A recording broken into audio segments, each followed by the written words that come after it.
One surefire way to get noticed is to make death threats against a sitting member of the House of Representatives. Hey, it's your buddy Moo Juice Magic here. And while that is not a good idea, someone did think that that was the way to get noticed, and oh, did they? Anyway, let's have a look and see what this person has to say. This video goes out to Congresswoman Nancy Mace. Congresswoman Nancy Mace, I hope that one day I do find you in that woman's bathroom and I grab your ratty looking fucking hair and drag your face down to the floor while I repeatedly bash it in until the blood's everywhere and you're dead. Thank you. I hope that Nancy Mace receives. A lot to unpack here. This is Venuspeenis. Shit you not, that is their Instagram account. Well, it was until they closed it down after receiving some unwanted attention. Here's the thing. When you make threats against sitting members of the House of Representatives or any other political person, the Secret Service shows up and you get arrested. You get arrested and you get investigated. Clearly this person is unhinged. Is not a safe person to be in a woman's restroom at all. This individual is not. Who is this individual, you might ask? Well, I couldn't find their real name, but this Buffalo Bill wannabe that looks just like James Gumb from Silence of the Lambs was described by Thomas Harris, and looks like James Gumb from the movie. For those who don't know who that is, he was a fellow who was dealing with gender dysmorphia because he had a mom that was really abusive. He had a bit of a speech impediment and didn't quite know who he was, didn't relate well to his mom. Thomas Harris writes a great book in Silence of the Lambs there. I think you should read it. You might see where this person is coming from. Also looks kind of like a Timu D. Snyder without the metal awesomeness. But yeah, so that's who this person is. Couldn't find a name, but go figure they're from Portland, Oregon. Keep Portland retarded, right? It seems like everything that goes into Portland comes out with IQs less than a banana lately. Anyway, this person continues. Sees this message well. Kisses. I hope Nancy Mace receives this message well. Well, good news for you, Venus. She sure did. Representative Nancy Mace, who is probably the hottest member of Congress, she's at least in the top 3. She definitely got a hold of this and put it on her social, put it on X. She wasn't the only one, though. J.K. Rowling was also threatened by this individual, who, not ironically, but she also likened this person to James Gumb from Silence of the Lambs. It's actually kind of uncanny. The strange part is this individual has the audacity to talk about Nancy Mace's, quote, ratty hair. Look at that hair. Fella, the testosterone is seeping out of your body to be replaced by estrogen. But when that happens with a guy, you go bald. Your hair thins because you're not a girl. You're not chromosomally female. It's not who you are. You weren't born a female at all. You're a dude. You're LARPing as a girl. That doesn't give you the right to threaten a member of the House of Representatives.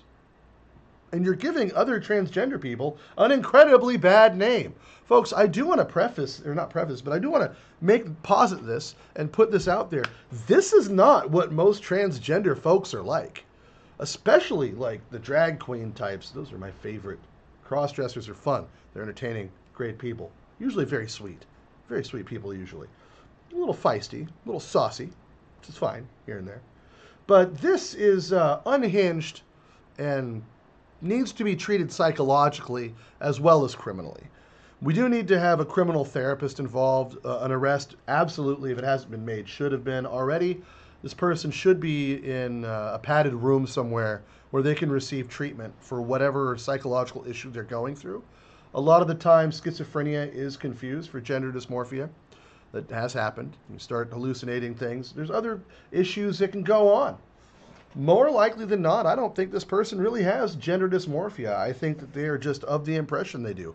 They have convinced themselves that that's a real thing. And it takes away from the people that actually do and that struggle with this and that are hurt by individuals like this going out there and just making it harder for their cause to move forward, for them to get accepted at all in society. Now, that said, that's not how we should deal with this. We shouldn't hurt people like that. No, what we should do is actually help them. Not help them with their delirium, but help to mend the sickness that causes it, because that is what it is. It is a form of dysmorphia. That is a psychological condition. There's no ifs, ands, or buts, guys. Everybody agrees on that science-wise. So believe the science, right? Isn't that what we're talking about? We all had to study biology in school. We all know about chromosomes.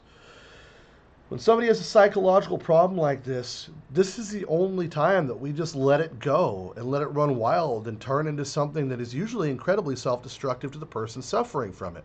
How is that you guys don't love these people enough to try to actually help them?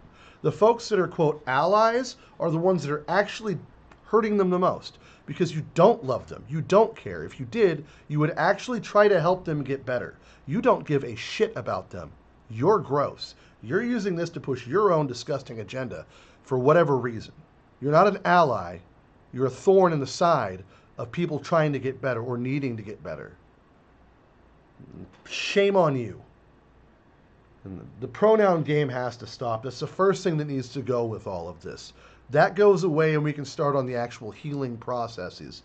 Women do not have to worry about, should not have to worry about men who don't belong in their restrooms going in there and threatening their lives. That doesn't happen super often, but it does happen. There were victims of people. There was a school in Virginia where a gal was essayed, and the school started to blame her because the assaulter was a transgender kid. A male who went into the girl's bathroom, forced himself on this girl that did nothing wrong to anyone else, and she got treated like she was the problem. That's a freaking problem. This fellow follows my wife into the bathroom, or my daughters into the bathroom. It's a fight on sight. I'm not going to call you ma'am as I curb stomp you. Stay the fuck away from my kids and my wife. And stay the hell away from Nancy Mace. Nancy, if you need a bodyguard, I'm not as fast as I used to be, but I could beat this guy's ass for sure. Anyway, what do you guys think about this in the comments below? Keep it civil. Keep it clean. Let me know. One thing's for sure, you can't be threatening anyone. You can't just be making threats. You can't go around threatening the lives of people for no reason. There has to be a reason behind it. And guys, don't go after every person who dresses in drag, cross-dresses, or says they're transitioning. It's not okay to do that either. Try to treat people like people, and a lot of this stuff could just be avoided. That said, we do need to start rethinking how we're approaching this stuff, because we can't help anyone if all we're doing is allowing delusion to continue. It's not helping anyone because it causes issues like this. Anyway, whether you're straight, gay, transitioning, detransitioning, which is now on the rise again, or on the rise because people have started to wake up a little bit. I want you to know that I care about you as long as you're not this asshole making threats to people for no reason aside from they pissed you off. That said, if you like the video, like it. If you don't, I don't care. Do subscribe to the channel, though, because at least we can argue later in the future. Love you in the face. Moo Juice Magic out.